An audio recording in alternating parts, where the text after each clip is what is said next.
আমন্ত্ৰণ দিছোঁ আমাৰ পঞ্চায়তৰ 14 ফাইনেন্সৰ যোগেদি আমাৰ কিছু নামঘৰত আমি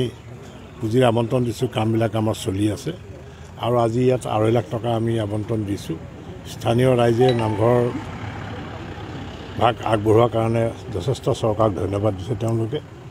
আৰু মই ভাবোঁ যে এই 2.5 লাখ টকা আমি নামঘৰ কমিটিখনকে দিছোঁ আমি নামঘৰ যিখন তেওঁলোকৰ কমিটি আছে কমিটিখনে কামবিলাক তেওঁলোকে চোৱা চিতা কৰিব বিভাগীয় ইঞ্জিনিয়াৰ আছে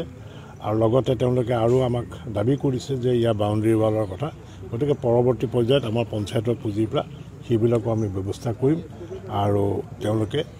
উন্নয়নৰ অসম চৰকাৰৰ যিবিলাক উন্নয়নমূলক আঁচনি সেই আঁচনিসমূহত তেওঁলোকে প্ৰশংসা কৰিছে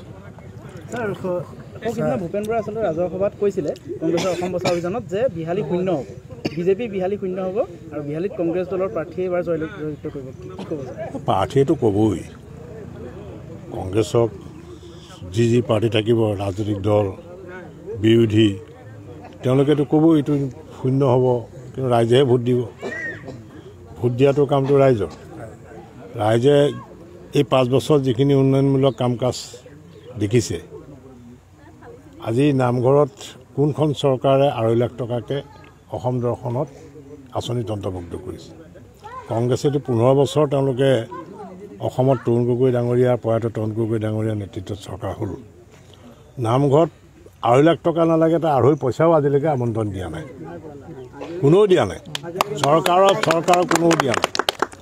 আজি আমাৰ সৰ্বানন্দ সোণোৱাল ডাঙৰীয়াৰ নেতৃত্বাধীন চৰকাৰখনে আমাৰ মাননীয় বিত্তমন্ত্ৰী হিমন্ত বিশ্ব শৰ্মা ডাঙৰীয়াৰ প্ৰচেষ্টাত আজি নামঘৰসমূহ